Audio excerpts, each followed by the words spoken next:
Hello and welcome. I'm Jamal Osman. Today, we're looking at a conflict that might appear distant from Africa, but whose consequences could reach deep into the continent's economies, politics, and security landscape.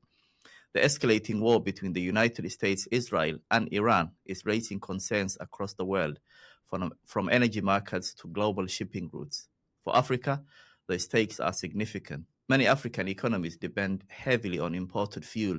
Millions of African workers are employed across the Middle East, sending money home, and vital trade routes run through the Red Sea and Suez Canal. Any prolonged conflict could ripple across the continent, affecting prices, trade, diplomacy, and regional stability, particularly in the Horn of Africa. To help us unpack these issues, I am joined by Abdullahi Boru, a leading Horn of Africa analyst who closely follows political and economic developments across the region. Abdullahi, thank you for joining us. Welcome. My pleasure. Let's start, Abdullahi. To begin, how significant is the conflict between the United States, Israel, and Iran for Africa overall?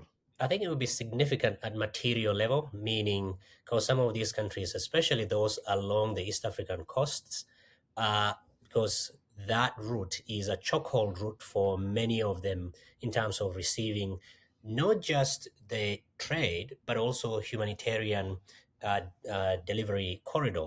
Secondly, but also in terms of political and diplomatic relationships. Because over the last couple of years now, with the West on decline or not having interest on the continent, many have either gone to the Chinese, which is also cooling in how it addresses the large-scale infrastructure projects. They have slowed down how much that they do of that.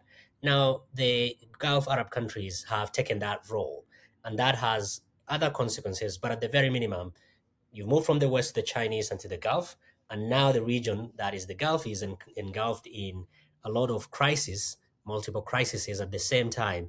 For many of these, it touches on trade as well as political and diplomatic relationships. So, although the conflict is thousands of kilometers away, you're saying, Africans should really care about, especially those in the Horn of Africa, should be paying attention to the conflict. Oh, no, absolutely. For instance, let's just give an example. Djibouti, over 23% of its trade is via the Red Sea and Suez Canal. And so it cannot afford to just ignore these and sit idly by. For instance, Ethiopia has 0.5 million Ethiopians working in Saudi Arabia and over 100,000 working in the UAE. When you think about it, those are remittance numbers that will decline. So for instance, Somalia, over 23% of its GDP is via remittance. If you add all that and combine, for instance, for Somalia, you add aid money that is almost 22% of its GDP, that is close to 2/3 of disruption. Aid is gone out of the system. Trade routes that would have replaced that, not completely, but helps, is now being choked. So what you see is, for instance, ships being rerouted from the East African coast, that is your Djibouti's, Dar es Salaam, and Mombasa, and they are now being taken to the Cape of Good Hope. What that does is it increases the number of days that the ship can reach its destination, between 10 to 14 days.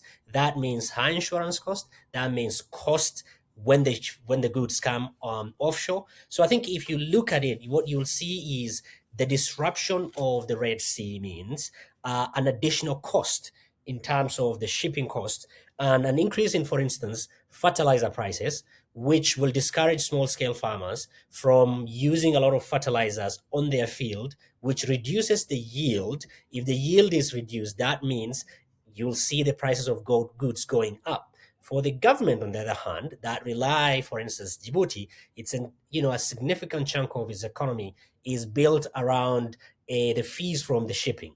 That means a declining revenue. So a declining revenue, an increased prices, and aid being vacuumed out of the system just feels like a perfect storm for the countries in the region. It's just one rain away from you running into serious acute food crises. The economic impact is the major issue here, especially fuel and inflation. And obviously, Gulf countries are major oil producers. How would that ripple through African economies, especially the fuel? It would be rough. I think Sometimes we speak about oil and its products in abstract. These are real stuff. Um, the region is already volatile. If you look at debt to GDP ratio for many of these countries, there is no ceiling. Many of them cannot borrow. Many of them are entering into IMF programs that they cannot sustain. You know, Ethiopia defaulted on its 1 billion euro loan in 2023. So if the price of fuel goes up, that will start showing with people going onto the streets. You saw last year when Kenyans went into the streets, a la Gen Zs, and that was purely a reaction to the economic reality inside the country, where, yes, compared to other economies in the region, Kenya is doing fairly well. But in terms of individuals who are graduating out of universities and middle level colleges, if they don't get a job because the economy is not expanding, the government employs probably around 1 million to 2 million. The same with private sector, and many are outside formal sector, and that's where a huge chunk of employment is in Kenya, for instance. If because of an increase in fuel, this will start showing on the streets, there's only so much you can develop negative coping mechanisms. You can miss a meal here and there. Go and speak to your creditor and say, can you extend for me a couple of days, after which it becomes really difficult to rein in. So I think whereas the discussions is purely around economics, trade, and humanitarian, it has got political implication when you consider a significant chunk of Africa. You look at whether you take the mean or the median age, is still under 20. These are the productive ages for many of these young men and women. And if the economy is not growing, you don't have adequate food. Agricultural production has gone down. Trade has gone down. Inflation is increasing. We will start, politicians will have no option but start pricing in that. That means investment in higher security that will make them a little bit more distance from their citizens. So these are not abstract reality. These are things that are showing up. We saw it in Nigeria. We saw it in Kenya. We saw it in Uganda in small parts. We've seen it in Tanzania, relatively stable country, just before the elections. All these will start showing up in elections and political realities and on the streets, where people will just don't even need to be mobilized, but just to say, look, I can't eat. I have to go on the street. I can't afford Medicare. I have to go on the street. I can't pay my school fees for my kids. That I think that is where we have to be very careful, and we have to caveat that by saying that not all countries are affected the same way. We have to caveat that by saying that maybe this will not go for a very long time. Even if it ends tomorrow, some of it is baked in, and we'll see the lag indicators showing up in the data over the next couple of weeks and months. This war between US, Israel, and Iran has been going on for over a week now. How quickly could higher oil prices translate into inflation and rising living costs for ordinary Africans, which, as you said, might force people onto the streets to protest? Pretty quickly, because I think you have to understand many of these countries are net food importers, for instance, Kenya. So these things are priced in very quickly. If you add 14 days via the Cape of Good Hope, that is an additional cost of insurance, maintenance, and crew. That is something that I'll price into my price. So it's not something that will go away, because if, let's say, in the past, you got something in shape of, social care from, let's say, humanitarian, where, people can get a little bit of support, then I think once that is not in the system, the social safety is already pretty thin, then it will start showing up very, very quickly. And those are for countries that have got access to sea. There are countries that do not have access to sea, for instance, Uganda and Ethiopia. Ethiopia has cast its lack of access to sea following, secession of Eritrea in 1993. It said this is an existential question, because a huge chunk of its shipping comes from the ports via Djibouti. If the cost is going up and Djibouti, the traffic has declined because it relies on that, the cost on Ethiopia goes up For countries like Uganda that relies through the port of Mombasa, including Rwanda, including some parts of the DRC, especially in the east, these things will be factored in very quickly. Business people or business entities do not have time to waste. If I'm paying crew 14 extra days, if the price of oil is already going up, and now those 14 days are additional hours and days of my ship consuming oil, that will be factored in. So the impact will be instantaneous, if you will. Are there any particular sectors or communities in Africa you think that would feel the most, like food supplies, agriculture, transport? Agriculture, because for instance, Somalia, a huge chunk of it's a very wheat heavy community, and a huge chunk of that wheat comes from Russia and Ukraine. The other part is being subsidized by humanitarian aid. Both of them now are problematic, layered on by this current crisis. So food insecurity, if the Horn hasn't received adequate rain this season, then that will start impacting food security and nutrition security for children. Lactating mothers will feel the impact. The other one related to agriculture is fertilizers. So if, again, a lot of it comes from elsewhere, it's not locally produced, that will start showing. If, let's say, you're using less fertilizers, less yield, and there's no cushion from government or humanitarian actors, food becomes really, really difficult. That is energy. You can't farm without energy. Transportation relies on energy. Aviation relies on energy. Shipping relies on energy. Power production relies on energy. Then energy becomes a problem. One could argue that, look, not a huge part of the country is electrified, then that will not be a problem. But for people who use public transportation in many of these countries, the cost will start going up. If fuel reserves goes down, the price will go even higher. So I think the day-to-day operational sectors, food, largely agriculture, fertilizers, shipping, and transportation, as well as energy, will be the first line of where these impact are going to be felt. Not all countries, we have to be careful, will face it the same way. Landlocked countries will particularly be hit. Take your pick. Ethiopia or countries like Uganda will be hit.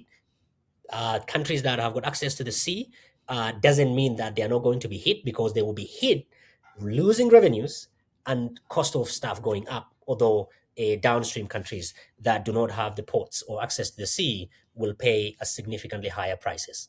Is there anything these African countries can do to prevent a crisis caused by this conflict, which is beyond their control? I think some of it you have to price in that geography sometimes can be your destiny, to the extent that there's not much you can do in terms of changing the landscape.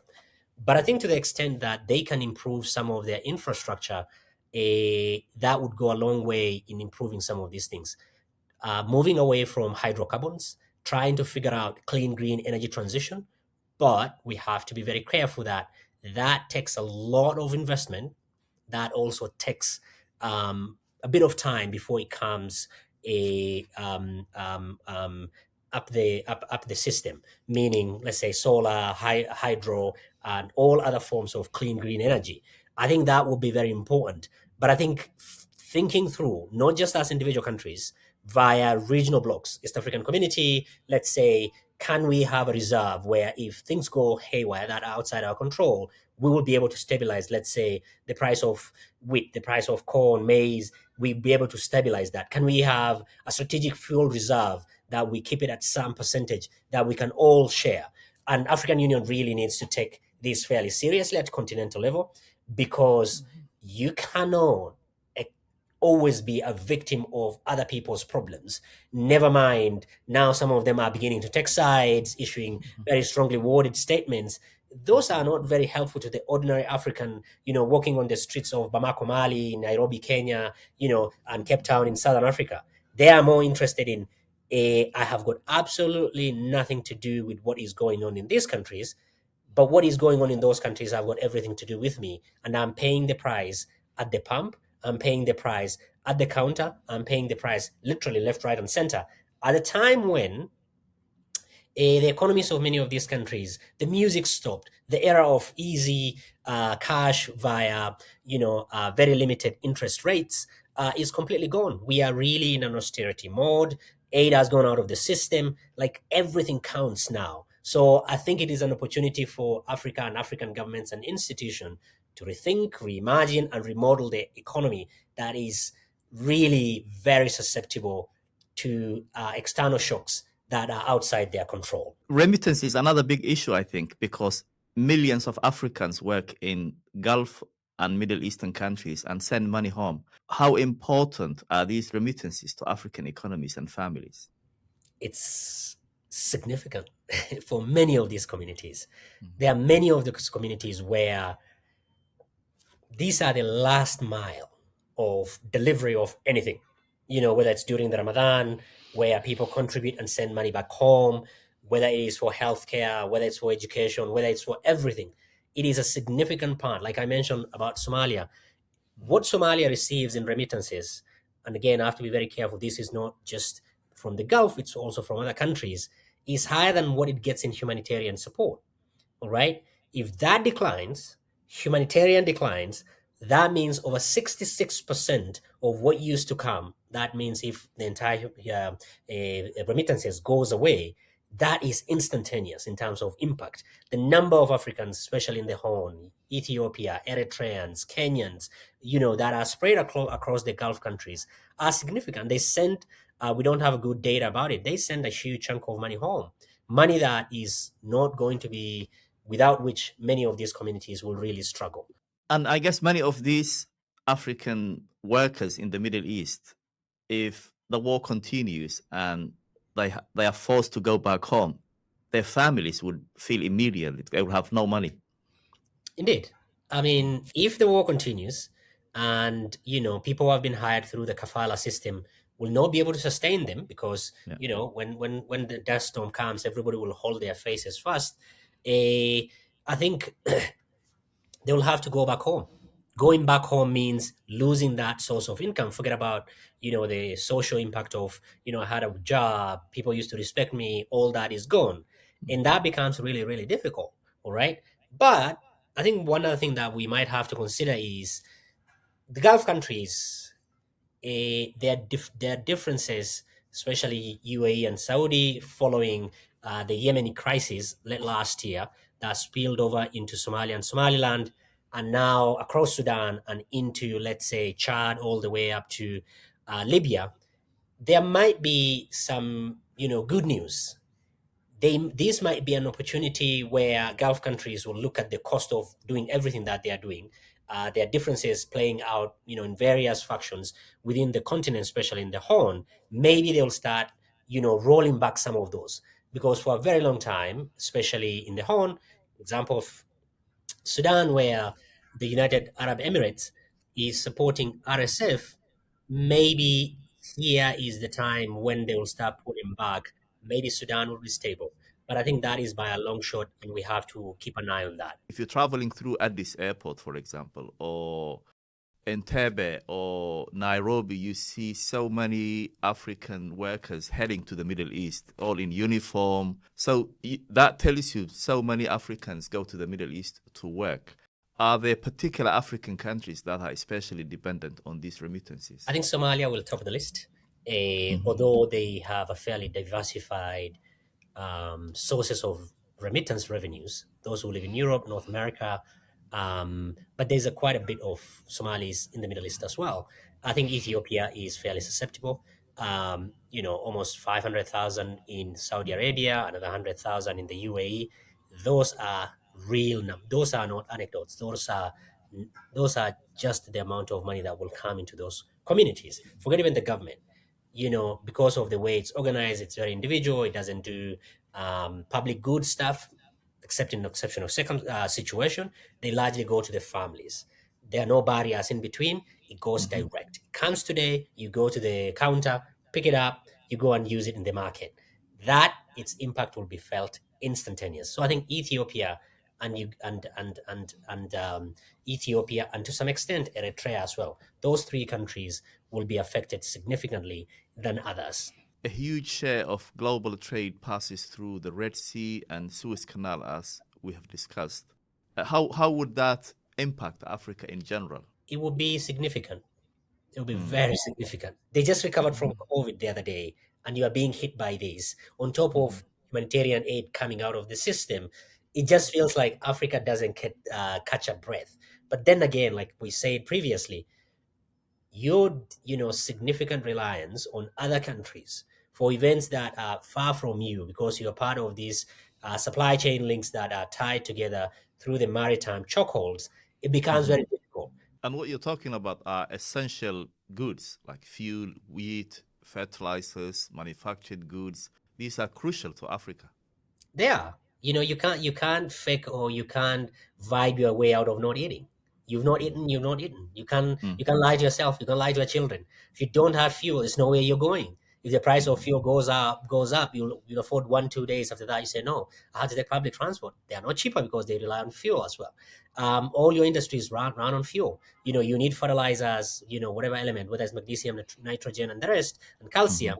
All of them are imported. All right. Mhm. So that makes it very, very serious for African countries. You can't rely on other people to bail you out. You can't rely on vibes. You have to begin doing the hard work of a developing shock absorbers that can prevent downstream impact of this. If you do not retrofit your economy in a way that it can withstand some of these shocks, I mean, like there are many things that African leaders can be accused of, but this is not of their making. This is beyond them. So if you do not build enough, means and ways of making the sharp impact of this, be reduced, then you will always be a victim of circumstances that are beyond your reach, and that doesn't bode well for politics, for economy, for trade, and all the things that goes with it. And we know when these powerful nations want something, they put diplomatic pressure on African governments. While some African governments are trying to maintain balanced relationship with different global powers, they are under pressure. How might this war put them under pressure to take sides? I think many have shown their hands already.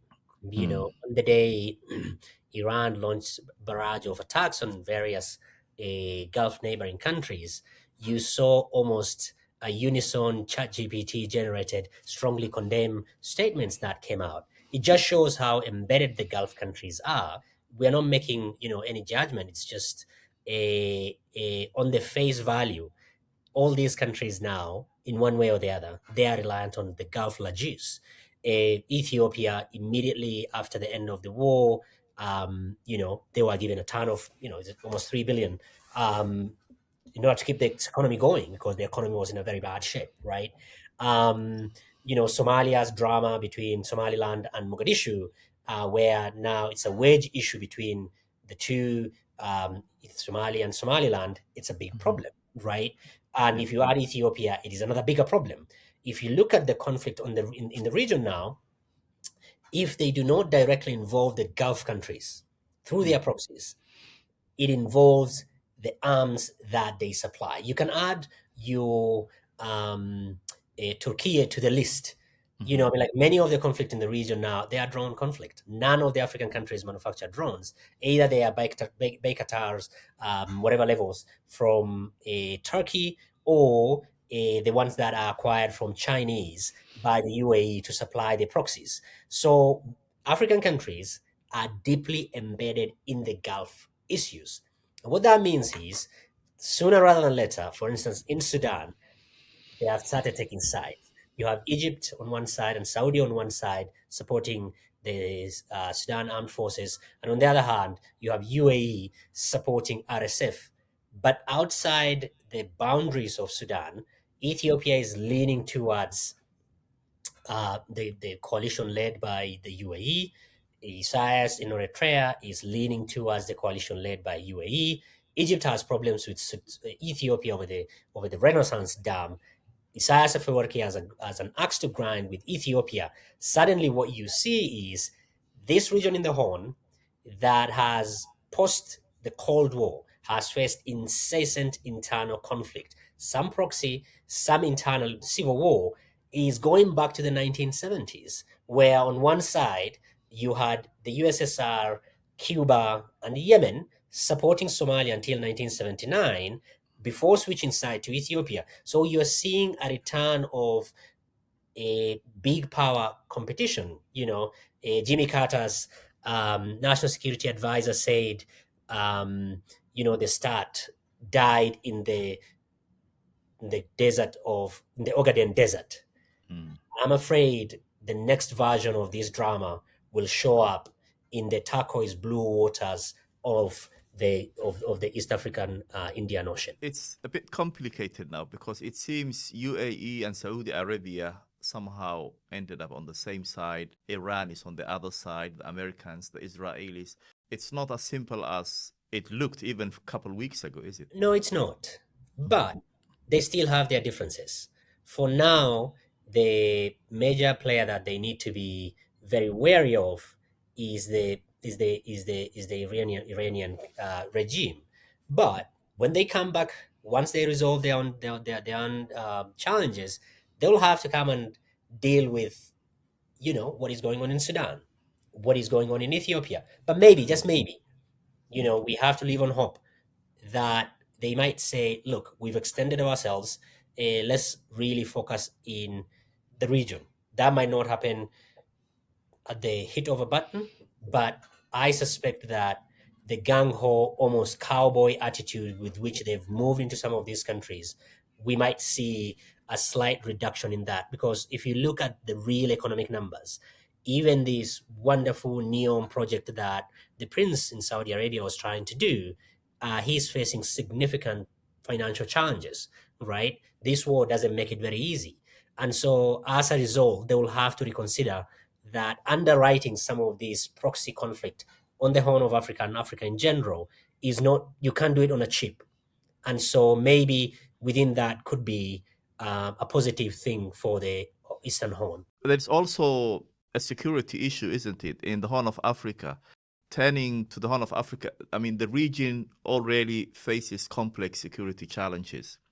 We know these Middle Eastern countries support different groups, different militias, different authorities. How might this conflict add another layer of instability? It already is. Because just let's take Sudan. Sudan in 2005 had similar problems. But at that time, there was a tremendous amount of appetite from the West to try and solve this problem. From the African Union, there was leading from the front. UN was playing an important role during that time. Remember Kofi Annan going into Darfur, sitting with those mothers. On his way out, went to African Union Summit and addressed the African Union Summit.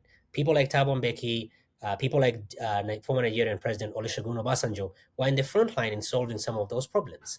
But at that time, it wasn't as complex as now, right? Mm-hmm. Now you have a country practically split. One side being run by RSF, the other side but run by SAF, all having external backers. That is incredibly difficult to resolve. We had the Jeddah process trying to resolve some of these things.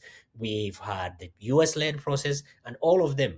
It's not because of lack of trying. Of course, a great deal of effort has not been used, but it's because you cannot try and resolve the Sudanese crisis without linking it to the Gulf countries. Any attempt by Western countries to try and push back against UAE, they get retaliation, whether it's the UK, who is the pen holder at the UN Security Council.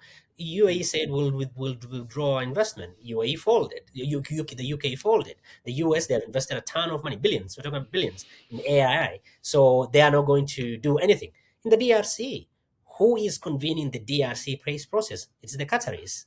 I'm not saying it's good or bad, but Qataris, instead of African Union, instead of the East African Union, instead of SADC that South Africa, the Democratic Republic of Congo is a member, it is being resolved elsewhere. So for African countries, conflict resolution, because most of these things, especially under the current American president, conflict is purely a transactional business. If the DRC did not have critical minerals, US wouldn't have bothered with it. It's just like another basket case, forget it. We wouldn't be bothering it. That's why Somalia is not on the agenda of this administration. That's why South Sudan is not on the agenda of this administration. So it will make the traditional ways of solving problems, I'm not saying they were perfect, of solving through mediation, of sending peacekeepers, because UN is facing funding crisis, there's no chance for deployment of peacekeepers, which were traditionally Africans and other, southern countries. But the bill was paid by the Western countries because it's cheaper for them than to lose their lives. They would rather give the dollars. That is on decline. So it makes the resolution of African conflicts incredibly complicated and complex. And with no money, with no great political will, with ever, splitting of actors. Like, just look at Sudan and the Horn, from Eritrea all the way up to Libya. This region is the belt of instability because of the Gulf's interest. Short of African Union stepping up and saying, this is how we want to do something, and I am not very encouraged or think that they will do, we are going to see conflicts. Places like DRC, Sudan, South Sudan, Ethiopia, heaven forbid, Eritrea and Ethiopia conflict goes on. We will not be having a Pretoria agreement that we had in 2022. It is going to be very, very difficult because of the influence of Gulf countries on the Western countries that would have taken a major role. So a conflict a conflict in DRC solved from Qatar. A conflict in Sudan, the center of gravity is UAE and Saudi Arabia agreeing. If, heaven forbid, we get conflict in Ethiopia, during the last conflict, 2020, 2022, over 600,000 or at least 600,000 people died. And there were limited Gulf involvement. And it was just between Tigray and the federal government, of course, supported by Eritrea. Now we will see more countries, more actors, more arms. It will be catastrophic. So the prognosis for Africa's conflict resolution, from where I sit, with Gulf countries' involvement, doesn't look good. But some say actually the Gulf countries being in conflict, it might keep them busy. It might keep them away from the Horn of Africa, and that might actually be good for Africa. If it's sustained, if their conflict goes on for a bit, they will not have the bandwidth to deal with their regional problems, at the same time try to solve the African problems. But we have to hope more than anything else, because if they continue at the same pace that they are doing, we're going to see a very splintered African countries. Just take your pick. Libya, divided between two factions. Ethiopia, Tigrayans one side with Eritrea, the other one with Addis. Look at South Sudan, perfect example of the problems that we'll see.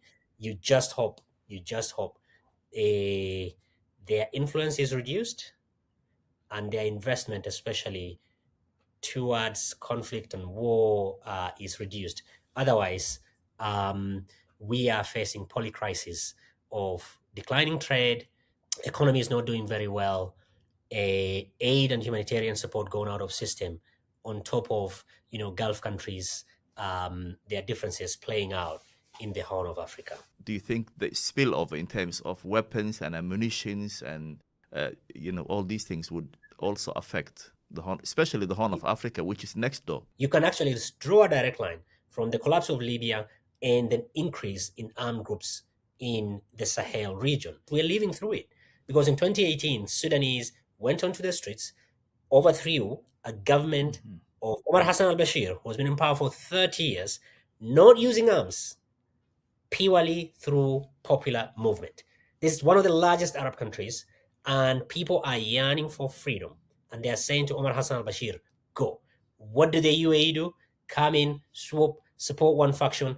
And since then, Sudan now has a distinction of having famine and genocide going on simultaneously. In the past, famine alone will push people to action. In the past, genocide alone, it did in 2015, it will move masses, move the population, move the media to do something. Nothing is happening. That Sudan is the future prognosis of many of the African countries if they get into conflict. You can be killing each other on a mass scale, commit the highest crime, that is genocide. You can be not having food and you're having famine declared in a couple of areas and in multiple areas. Nobody will care because the actors are so embedded in the global diplomatic capitals. They can buy power They can, sports wash their way without being held to account. They can influence and buy influence, and nothing will happen. So I think as Africans, we pray that it doesn't, especially in the Horn. We are very vulnerable to it.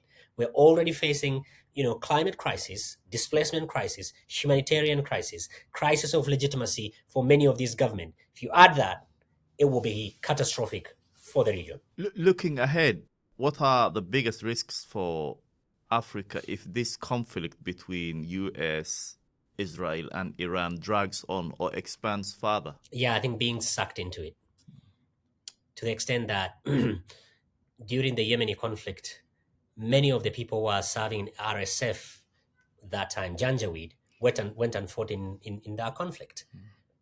If you have something like that play out, you can see it in Kenya.